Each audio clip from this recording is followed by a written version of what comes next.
The M23 rebel group has declared it's ready for direct talks with the Congolese government, but only on their terms. Their conditions are clear: release of imprisoned fighters and restoration of banking access in rebel-held areas. What's at stake isn't just peace, it's political recognition, security dynamics, and the fragile balance in eastern Congo. Will this open a path to resolution or trigger a deeper crisis? I'm Yonas, and this is Analytica Today. After months of territorial clashes and failed ceasefires, M23 has returned to the spotlight. They've issued a set of demands ahead of the next round of talks with the Congolese government. At first glance, these might look like a tactical requests, but behind them lies a broader political strategy, one that could reshape the course of conflict in the Great Lakes region. This analysis examines M23's first condition is the release of their captured fighters. They've framed this not as just humanitarian gesture, but a precondition for trust. Their second demand is restoration of banking service in areas they control. That is more than a technical issue. Access to banks means access to revenue, payroll, and infrastructure. It also sends a signal. They want recognition not only as combatants, but as administrators of territory. These are not small requests. They reflect the group's ambition to move from a margin to a center of political dialogue. For M23, the timing is deliberate. Earlier peace talks, brokered in Washington and later in Doha, excluded them from direct participation.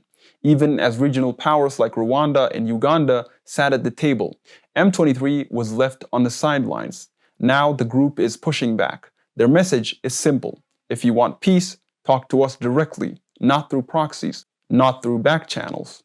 This shift transforms them from a security concern to a political actor demanding a seat at the table. For the Congolese government, these demands pose a serious challenge. Agreeing could open the door to negotiation, but also risk setting a precedent that armed groups can dictate their. Agreeing could open the door to negotiations, but also risk setting a precedent that armed groups can dictate terms. Rejecting them outright could stall peace talks completely, and the cost of delay is rising, displacing civilians, humanitarian strain, and military fatigue. The government is under pressure from domestic voices demanding firmness and from international allies urging diplomacy. The implication extends far beyond Congo. M23's resurgence affects Rwanda, Uganda, and the entire Great Lakes region. US and Qatari mediators have worked to keep dialogue alive. A declaration of principles was signed in Doha, setting August 18 as a target for formal talks. Whether the timeline holds now depends on whether M23's conditions are taken seriously or rejected as unreasonable. Every actor, regional and international, has a stake in what comes next. When a rebel group lays down conditions before peace talks, it's not just a negotiation tactic, it's power play, one that challenges state authority, diplomatic norms, and regional stability. M23's demands are bold, but they are also a test. Will Kinshasa engage? Will mediators adapt? Or will the conflict enter a new and more dangerous phase? I'm Yonas, and this is Analytica Today.